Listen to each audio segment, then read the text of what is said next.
once you've figured out how to be still, what is it that God's letting you know about Him? Maybe you need comfort at that time. Right now, I need to know a God of comfort, a God of sorrow, a God of healing. Maybe you're having some issues physically that you really have been asking God for healing for. And you need to know that even if He isn't answering it right now, that He has a plan. Maybe you're struggling with just a decision to make, or loved ones that have a decision to make, and you don't know what advice to give them. Maybe you need to spend that time asking God to show you.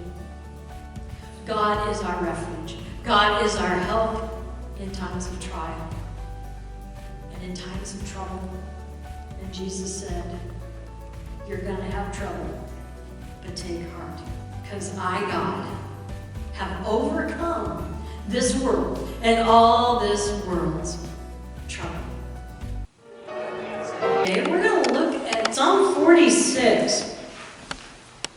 Most of you probably have something in your house that says, be still and know. Am I right? A wall hanging, a bookmark, a journal. The problem is, if you just take that one little snippet out of context, it's not really what God was talking about. So here are the words from Psalms 46 from David. God is our refuge and strength, a very present help in trouble. Therefore we will not fear. Though the earth should change, though the mountains shake in the heart of the sea, though its waters roar and foam, though the mountains tremble with turmoil, there is a river whose streams make glad the city of God, a holy habitation of the Most High. God is in the midst of the city. It shall not be moved. God will help it when the morning dawns. The nations are in uproar, and the kingdoms totter, and He utters His voice. The earth melts, and the Lord of hosts is with us. The God of Jacob is our refuge. Come, behold the works of the Lord. See the desolations that has been brought on the earth. He makes war cease to the ends of the earth. He breaks the bow and shatters the spear. He burns the shields with fire. Be still and know that I am God. I am exalted among the nations. I am exalted in the earth. The Lord of hosts is with us. The God of Jacob is our refuge. And from John, chapter 16:33, it's in your bulletin. I have told you these things, Jesus says, so that in me you may have peace. In the world you will have trouble, but take heart, for I have overcome the world. Thus ends the reading. Thanks be to God. Well, today we're looking at be still and know. What does that mean to you? I hear laughs. Yeah. It's probably the be still part, right? For some of us, especially if you get ADHD. Yeah, I was like, what? You can't be still. How about rest? How many here are an expert in rest? Can't live in Western society, I think, and be an expert at rest. Probably go all the time. You know, God created the earth in how many days? 6. And what did He do on the 7th day? He rested. Now, did God need to rest? Maybe, but I don't think so. He's God, right? If God needed to rest after creating the earth, then would He be checking out and taking a nap when I need Him most? Probably not. But He rested on the 7th day as an example for all of us. So that way we too could follow His example and rest. Now I'm going to fast forward from that time all the way to Moses. It wasn't until Moses' time, Abraham and through, but they weren't doing a very good job at resting, that He put it in the Ten Commandments. Do you know that one? Remember the Sabbath and keep it holy. So today is our Sabbath. Now, in Jewish tradition, Do you know what Sabbath is? Which day of the week? Saturday. Saturday. And do you know why it's Saturday? Because it's the seventh day. It's called Shabbat. Which I kind of laughed because when you hear the name Shabbat, all I could think of was Mork and Mindy. Shazbat, I don't know. Kind of sounds foreign, doesn't it? Shabbat. But maybe that whole idea of resting is a foreign concept for a lot of people.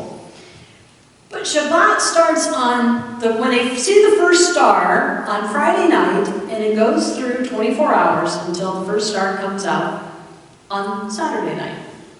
Which if you are a Jewish kid or a Seventh-day Adventist in school, it really sucks. Because you don't get to be in sports, you don't get to be in part of any of the things that go on in school. Because as Christians, when is our Sabbath? It's Sunday. Do you know why we have our Sabbath on Sunday? Because it's the first day of the week, and it is the first day when Christ arose. It's the new beginning. The old has passed and the new has come. That's why as Easter people, we have our Sabbath on Sunday. Now, does that mean that we're in the wrong by doing it on Sunday? No. God doesn't care which day as long as we take the time to remember it and keep it holy. Now there again, does it say that we're supposed to completely rest and do absolutely nothing on the Sabbath? No. It says remember the Sabbath and keep it holy. There's a difference. Also, this whole be still thing, we have the little quotes everywhere because it makes us feel good, right? Especially if we're really tired. Be still and know. Oh, we just think of what? Sleeping, resting. As Tana pointed out in the Bible study that we have in The Chosen, the second episode is on Shabbat, the Sabbath. And it talks a lot about the confusion between when we think of being still, that means what? Sleeping. Because that's kind of the way we're geared up. It's go, go, go, go, go, fall apart, sleep. Go, go, go, go, go, fall apart, sleep. So what part in that lifestyle gives us a chance to be still and know God? God can talk to us while we're sleeping, but what can we actually learn from God when we're sleeping? Not a lot. As we found out in Psalms 46, it wasn't talking about sleeping, was it? When be still and know was at the end of that chapter. After God is talking, God is our refuge and strength and ever-present help in when? Trouble. He's talking about this whole thing is about warfare. And the be still and know is twofold. One for the enemies to let them know that God's in control and He's got this. And the second is for the Israelites to know that God is in control. And He's got this. He's their refuge. He's their help in struggle. What did Jesus say in John? He says, in this world you'll have what? Trouble. He doesn't say once you accept me, once you take me in your life, it's going to be a bed of roses and you're never going to have a problem. He says, on the contrary, you're going to have a lot of problems. But take heart, because since you have me, I have overcome the world. I have overcome your troubles. I've overcome your anxiety. It's really where Psalms is getting at the end of this. It says He makes wars to cease. Only God can cease wars. He breaks the bow and shatters the spear. He burns the shields with fire. Be still and know that I am God. I am exalted among the nations. I am exalted in the earth. The Lord of hosts is with us. The God of Jacob is our refuge. Those are very comforting words, aren't they? Be still and know I'm God. What is there to know? There's a lot to know. And the older you are, the more you know don't know anything, right? It's kind of like my Hebrew class. The more I learn, the more I don't know nothing. I come to the conclusion I'm probably not. But that's okay, because it's the hungering. It's the spending that time of being still, of quieting yourself, to learn what God has to show you, to learn what God has to teach you, to learn what God has to instill on your heart that you can share with others. On The Chosen that we're doing this week, we did it last Tuesday. This Wednesday we'll be at the PUCC. We're a week behind. But it's on Shabbat. And it gives us a chance to see the difference of how they celebrate that day of quieting themselves. Do you remember as you were growing up as a kid, how many things were open on Sunday? Nothing, right? You had to be prepared. If you needed something, you had to go to the grocery store on Saturday. Because if you were short on Sunday, tough. You had to prepare and fill your car up with gas. Because if you were going somewhere, most places were closed. You couldn't get gas to get back home. You didn't have to worry about working because every place was closed unless you were a nurse or a doctor or a vet or any place where you could get called in. Boy, how things have changed. Now we're all going. And are we even remembering the Sabbath, let alone keeping it holy? See, there's a spot as we're going to continue to look throughout the episodes of The Chosen. Jesus seems like he's always going against the Pharisaical tradition of healing people on the Sabbath. How dare he? How dare God, who is the Lord of the Sabbath, do something good on the Sabbath? Because man said otherwise. And what does Jesus say?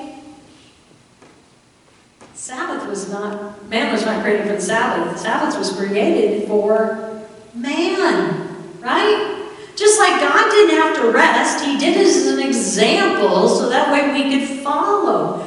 But even Jesus said, who any of you, if your donkey's fallen into a ditch on the Sabbath, will not go and rescue him? What more then should not the Son of Man heal this man's withered hand, who's been in infirmary for his whole life? See, that's what's being holy about the Sabbath. Doing good. Being still and listening to God's voice. If you were to leave here today and you were to see somebody on the side of the road that needed help, what better way to keep the Sabbath holy than stopping to help? Right? Even if it's just a phone call, letting them borrow your phone. How about if you know that somebody is sick and hasn't eaten for a while, and you decide to take some food over to them? That's remembering the Sabbath and keeping it holy. I think the irony here that I thought about earlier was the parallel between Jesus and God in this whole wrestling with the Pharisees. God is the God of the Sabbath. Jesus is God. Yet the Pharisees are telling God what he can and what he can't do on his own day. Wow. We get caught into that trap too, don't we? Telling God what he can and what he can't do with what he's created. So as we spend time thinking about this, be still and know, I'm going to challenge you as you leave here today. What is it that you need to know more about God, or what is it that he's wanting to show you? Maybe the first thing might be just learning to be still. And that doesn't mean you have to just sit in a chair. I know for me, the best way that I hear God is when I'm working, but I mean not like mentally thinking. That's why I love to paint.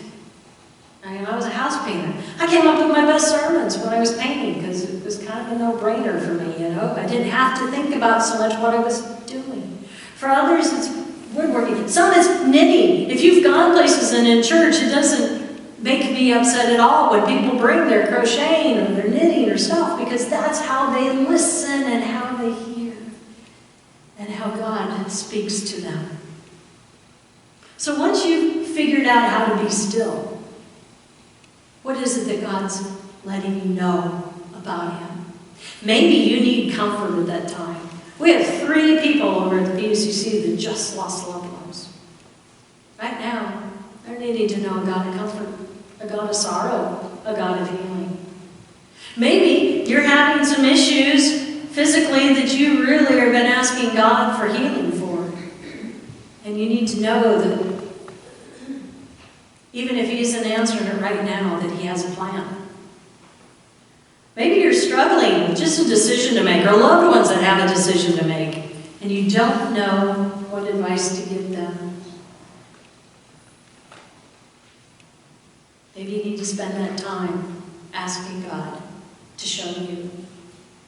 God is our refuge. God is our help in times of trial. and in times of trouble. And Jesus said, you're going to have trouble, but take heart, because I, God, have overcome this world and all this world's trouble. So know that, and just be still.